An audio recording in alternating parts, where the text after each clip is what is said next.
আসসালামু আলাইকুম ভিউয়ার্স, চলে আসলাম আপনাদের মাঝে আরেকটি নিউ ভিডিও নিয়ে। আজকে আমি আপনাদের সাথে শেয়ার করব ছোট বড় সকলের প্রিয় চিকেন লেগ পিস ঝোল কারি রেসিপি। মজাদার সুস্বাদু এই রেসিপিটি জানতে হলে দেখতে হবে সম্পূর্ণ ভিডিওটি। চলুন দেখে নেই কিভাবে করি মজাদার এই রেসিপিটি। এখানে আমি লেগ পিসগুলো ভালো করে পরিষ্কার করে ধুয়ে নিয়েছি। চুলায় কড়াই বসিয়ে দিলাম, দিয়ে দিলাম পরিমাণ মতো সয়াবিন তেল। তেলটা গরম হয়ে গেছে, এখন দিয়ে দিব তেজপাতা, এলাচ, দারচিনি, হালকা একটু ভেজে নেব।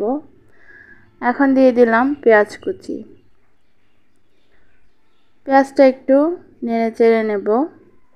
এ পর্যায়ে দিয়ে দিব হাফ চামচ পরিমাণে আস্ত জিরে। এবারে ভালো করে পেঁয়াজ ব্রাউন কালার করে ভেজে নেব। এখন দিয়ে দেব আদা রসুন পেস্ট 2 টেবিল চামচ। এবারে আদা রসুন পেস্টটা একটু ভালো করে ভেজে নেব গন্ধটা যাওয়ার জন্য। পেঁয়াজটা একটু ব্রাউন কালার করলে ঝোলের টেস্টটা দারুণ আসে, ফ্লেভারটা অন্যরকম লাগে।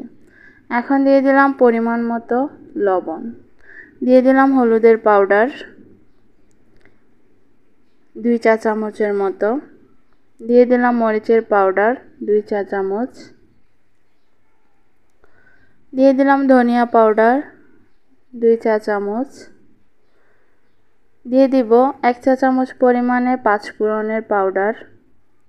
এখন দিয়ে দিব তেলে গুঁড়ো করে রাখা জিরা পাউডার 1 চা চামচ। এই জিরা পাউডারের সাথে আমি শুকনো মরিচ, পাঁচফোড়ন, রাঁধুনি, জিরে একসাথে শুকনো খোলায় তেলে গুঁড়ো করে নিয়েছি। মশলাটা ভালো করে কষিয়ে নিয়েছি। এখন দিয়ে দিলাম চিকেন লেগ পিসগুলো। এ পর্যায়ে আমি চুলার আঁচটা মিডিয়ামে রেখে আস্তে আস্তে চিকেনগুলো কষিয়ে নেব।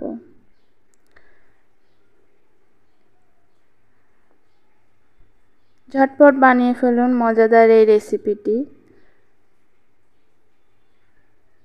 এই তো চিকেনগুলো খুব সুন্দর করে কষিয়ে নিয়েছি। এখন দিয়ে দিব মাঝারি সাইজের 2টো আলু। এবারে আলুগুলো ভালো করে কষিয়ে নেব। এই তো কষানো হয়ে গেছে। এখন আমি পরিমাণ মতো পানি দিয়ে দিব। এখানে আমি রান্নার সুবিধার্থে ফুটন্ত গরম পানিটাই দিয়েছি, আপনারা চাইলে নর্মাল পানি দিতে পারেন।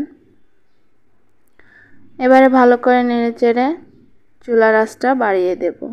আমার ভিডিওগুলো আপনাদের ভালো লেগে থাকলে অবশ্যই আমার চ্যানেলটা সাবস্ক্রাইব করবেন, লাইক, কমেন্ট, শেয়ার করবেন, যেন আগামী দিনগুলো আমি এগিয়ে যেতে পারি, আরও সুন্দর সুন্দর ভিডিও নিয়ে আপনাদের সামনে হাজির হতে পারি। এই তো ঝোল শুকিয়ে গেছে। এখন আমি আরও 1 চা চামচ পরিমাণে জিরা পাউডার দিয়ে দিলাম। এ পর্যায়ে আমি চুলার আঁচটা কমিয়ে দেব। আরও 2 থেকে 3 মিনিট রান্না করব। দেখতেই পাচ্ছেন কালারটা কত সুন্দর এসেছে।